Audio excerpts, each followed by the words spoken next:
Hello everybody and good day sa inyo at sa mga viewers natin ngayon sa aking YouTube channel. And my name is Jonathan Oracion. And today's video, i-unbox natin ang isang package galing sa Lazada, which is waterproof LED strip 12 volts multicolor. Simulan na natin to.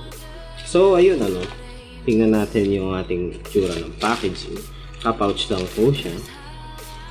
And then, ayan seller nga pala nito si Morgan Star Marketing. Shoutout kay Morgan Star Marketing.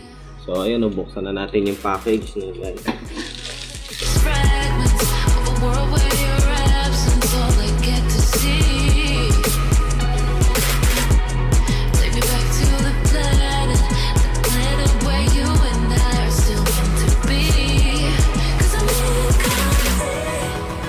Ayan guys, ito na yung ating LED strip.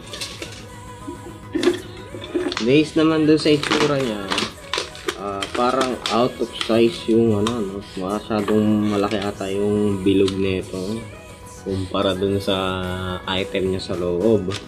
And ayun buksan pa rin natin ulit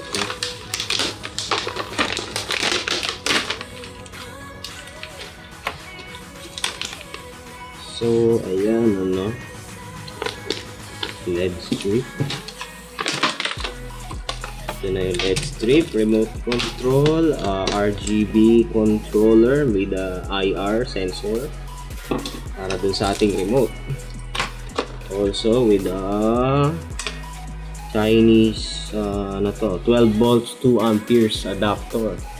Subukan lang natin ihaba siya. And then as you can see guys, na pag tiningnan nyo siya, meron na siyang adhesive na kasama sa likod para mabilis nyo siya maidikit dun sa surface. And then yung itsura naman ng yung naman niya, may covered naman siya ng parang plastic, so kaya hindi nyo mahawakan mismo yung LEDs. Tapos kita nyo itong mga markings na to, then nyo lang siya ikakat in case na gusto nyo siyang putulin. Dito lang guys. So then ayan, dito i-connect nyo lang to diretso dun sa ating RGB controller. So yun guys, testing na natin to.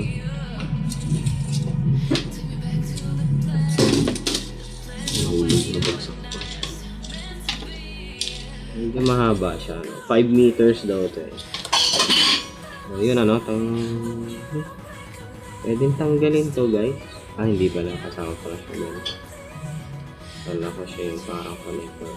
And then guys, ito pagka i-connect nyo siya, check nyo lagi yung may parang arrow dito. Dapat mag-match siya dun sa part na may arrow para hindi tayo magka-problema. Yan, ganun lang guys.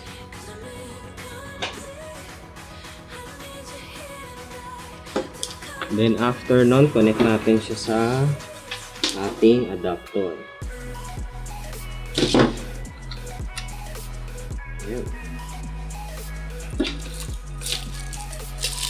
Yung remote natin. So pag gagamitin nyo yung remote guys, meron pala siyang plastic dito na nagbablock para dun sa battery para hindi kagad siya ma-discharge. Tanggalin nyo lang yan para magamit natin siya later. So testing na natin. So this is the moment of truth. So So testing natin siya on, off. Ayaw mag-off. Ito pala, off. Tapos on. So far, good naman siya guys. Tapos testing natin, ano ba to? Increase yung brightness. Hindi nagana yung sa brightness part. Red. Green. Parang wala. Ano ba to? Flash. Hindi siya pala nakaano sa IR sensor. Ito, ayun. So, strobe effect. Tapos, fade effect. Red lang. Pero fade effect, iba pala. So, ayan Ayan, ano ba to? Smooth. Yellow. Actually, hindi talaga siya yung pinaka-LED niya. Ang ginagawa niya is kino-combination niya yung two colors para ma-produce niya daw yung yung color na desired natin. So, testing natin yung white. White. Yun, ginawa niya is kinumbine niya yung 3 colors para masabi niyo white daw yun.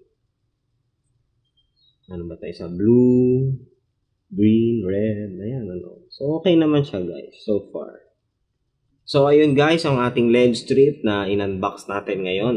And if you like this video, click the like button. If you dislike the video, click the dislike button. And thank you guys for watching this video. And don't forget to subscribe to my channel by clicking the subscribe button here. Thank you guys for watching. Bye-bye.